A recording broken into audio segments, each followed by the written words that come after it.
শুধু দর্শক, আমি এম এ রশিদ আমন্ত্রণ জানাচ্ছি তথ্য যোগাযোগ প্রযুক্তি ভিত্তিক অনুষ্ঠান আজকের ভিশনে।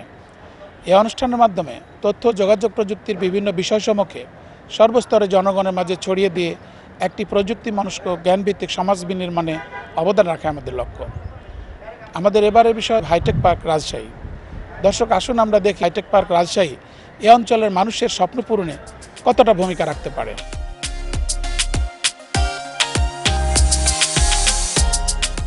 হাইটেক পার্ক মূলত তথ্য প্রযুক্তি ও উচ্চ প্রযুক্তি নির্ভর বিভিন্ন শিল্প প্রতিষ্ঠান নিয়ে গঠিত বিশেষ অঞ্চলকে বোঝায়। এ ধরনের পার্কে উৎপাদনশীল বহুমুখী প্রকল্পে দেশ বিদেশের তথ্য প্রযুক্তি নির্ভর শিল্প, ব্যবসা প্রতিষ্ঠান, সফটওয়্যার কোম্পানিসমূহ তাদের কার্যক্রম পরিচালনা করে থাকে। বর্তমানে এখানে দেশি এবং বিদেশি আইটি কোম্পানিকে স্পেস বরাদ্দ দেওয়া হয়েছে এবং খুব দ্রুতই তারা তাদের কার্যক্রম শুরু করবে।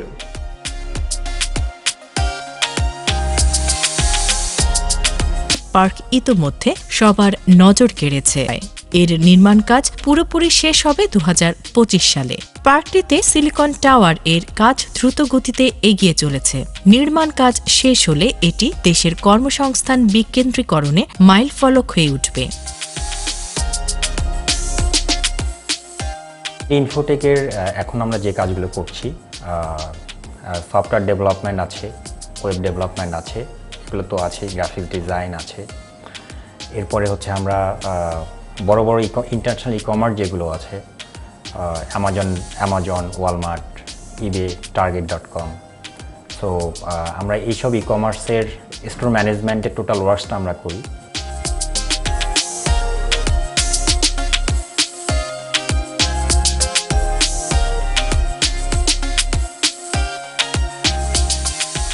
আচ্ছা, আমরা দেখতে পাচ্ছি এখানে আপনি মেশিনপত্র নিয়ে কাজ করছেন, তো কি কাজ করছেন? আচ্ছা, আমরা এখানে অটোমেটিক ভেন্ডিং মেশিন নিয়ে কাজ করছি।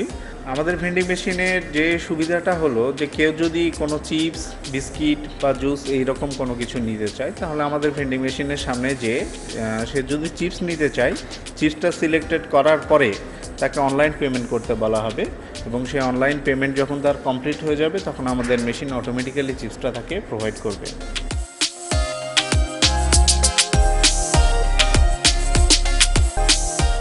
আমি একজন কন্টেন্ট রাইটার হিসেবে কাজ করছি এখানে। তো বেসিক্যালি আমার কাজ হচ্ছে যে অ্যামাজন মার্কেট প্লেসের যে প্রোডাক্টগুলো আছে, যে ক্লায়েন্টদের হয়ে আমরা কাজ করি, তারা যে প্রোডাক্টগুলো অ্যামাজনে সেল করতে চায় তাদের সেই প্রোডাক্টগুলোর জন্য কন্টেন্ট লেখা।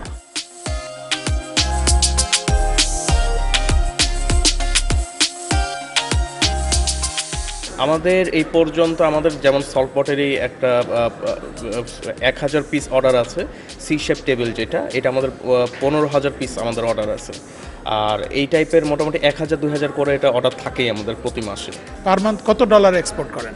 আমাদের পার মান্থ এই প্রাইভেট লেভেল থেকে মোটামুটি $10,000 মতো করে আর্নিংস হয়ে থাকে।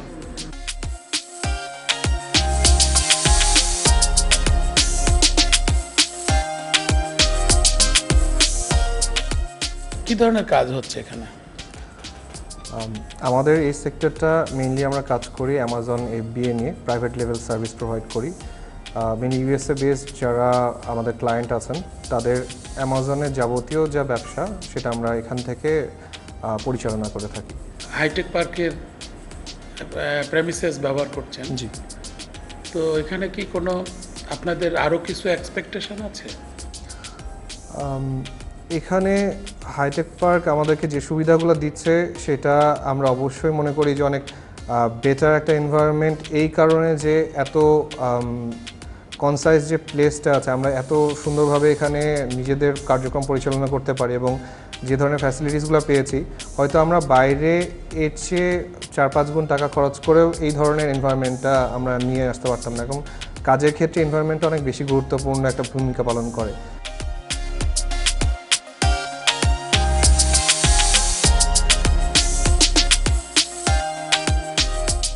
রাজশাহীর আইটি ট্রেনিং ইনকিউবেটরের কাজ শেষ। এখানে প্রশিক্ষণার্থীরা ইনভেনশন নলেজ ও চিন্তা চেতনার বিকাশ ঘটিয়ে ডিজিটাল বাংলাদেশ গড়ার স্বপ্ন পূরণে অবদান রাখতে সক্ষম হবে।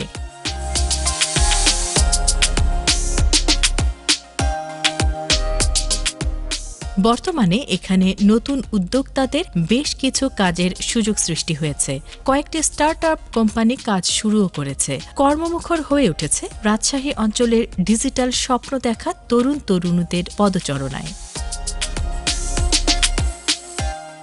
হাইটেক পার্কটি বাস্তবায়ন হতে কেমন সময় লাগবে এবং কি কি চ্যালেঞ্জ আছে সামনে? এটা আমরা আশা করছি যে সামনের ডিসেম্বরের মধ্যে এটি শেষ হয়ে যাবে এবং এটার মেয়াদি রয়েছে ডিসেম্বর 2022 সাল পর্যন্ত। এর মধ্যে আমরা শেষ করে এটা আমরা উদ্বোধন করার চেষ্টা করব। আইটি এবং ITES অর্থাৎ ইনফরমেশন টেকনোলজি এবং ইনফরমেশন টেকনোলজি এনেবল সার্ভিস যারা করে সেসব প্রতিষ্ঠানগুলোই আসলে হাইটেক পার্কে কাজ করবে।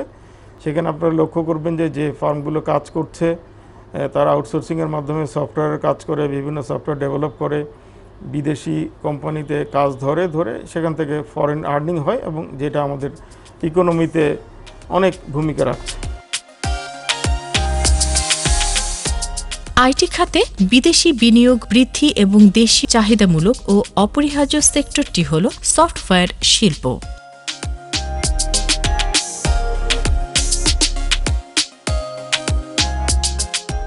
শিক্ষানগরী থেকে রাজশাহী এখন টেক নগরীতে পরিণত হতে যাচ্ছে। বাস্তবে রূপ নিতে যাচ্ছে রাজশাহীবাসীর স্বপ্ন।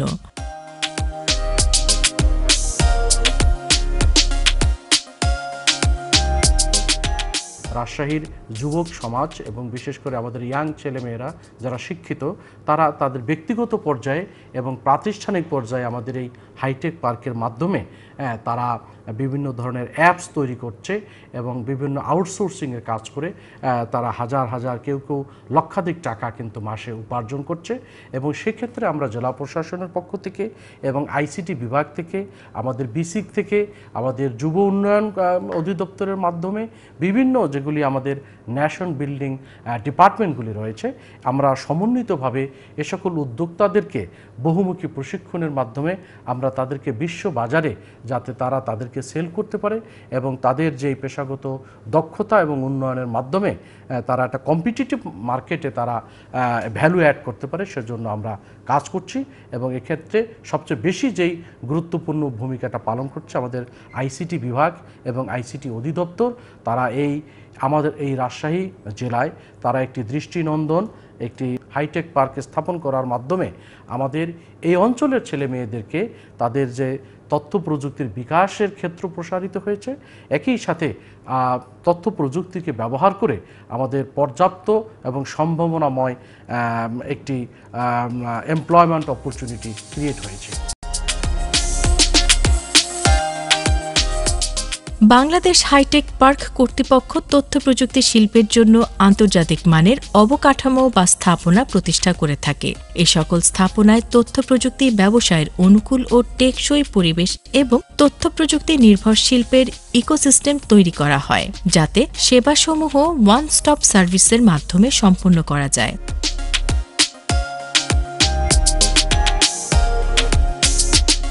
হাইটেক পার্ক রাজশাহী এই অঞ্চলের কর্মসংস্থানে কতটা ভূমিকা রাখবে? হাইটেক পার্কে আমরা আশা করছি আগামী 2030 সালের মধ্যে যখন এখানে ইন্ডাস্ট্রি হয়ে যাবে, সমস্ত সব কিছু হয়ে যাবে, তখন আমরা মনে করছি কমপক্ষে 15,000 মানুষের কর্মসংস্থান হবে। এটা হলো বিভিন্ন ইন্ডাস্ট্রি যারা কাজ, সিলিকন টাওয়ার যেটা তৈরি করা হয়েছে, শুধুমাত্র ওইখানেই ওই অ্যাডমিনিস্ট্রেটিভ বিল্ডিংয়েই আমরা অন্তত 2,000 মানুষের কাজের সুযোগ করে দিতে পারবো। ফলে এই প্রায় 15,000-17,000, আমরা হয়তো মনে করছি 20,000-এরও বেশি হবে, কারণ আমরা তো হিসাবটা একবারে প্রাথমিক পর্যায়ে করেছি। ওখানে ইন্ডাস্ট্রি যখন ডেভেলপ করবে আর অনেক হাই রাইজ বিল্ডিং হবে, এই সংখ্যাটা হয়তো বা এর 2 গুণ 3 গুণও হয়ে যেতে পারে। তার মানে সব মিলে আমরা আশা করছি কম বেশি আগামী 5-6 বছরের মধ্যে এখানে কম বেশি 20,000 মানুষের কর্মসংস্থানের একটি অনন্য সুযোগ সৃষ্টি হবে।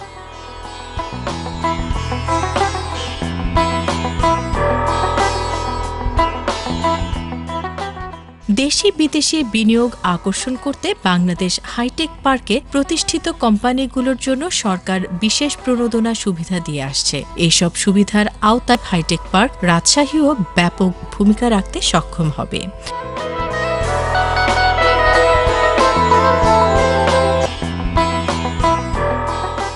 বিশ্বজুড়ে প্রযুক্তি বিনিয়োগকারীদের গন্তব্য প্রতিনিয়ত পরিবর্তন হচ্ছে। উচ্চ শুল্ক, আবাসন ও কার্যালয়ের খরচ বেশি হওয়ার কারণে কিছু প্রতিষ্ঠান সিলিকন ভ্যালি ছড়াতে চায়। এদের কেউ কেউ ইতোমধ্যে দক্ষিণ এশিয়ার বিভিন্ন দেশে তাদের উৎপাদন কেন্দ্র স্থানান্তর করতে শুরু করেছে। আমাদের প্রত্যাশা রাজশাহীর পদ্মাপাড়ের মনোরম প্রকৃতি ঘেরা ক্লিন সিটিতে অবস্থিত হাইটেক পার্ক এই সকল বিনিয়োগকারীদের নজরে আসবে। দেশি বিদেশি কোম্পানি মিলে রাজশাহীর মানুষ আধুনিক জ্ঞান নির্ভর প্রযুক্তির সাথে সম্পৃক্ত হবে। শিক্ষানগরী ও সিল্ক সিটি থেকে আগামীতে রাজশাহী হবে টেক সিটি।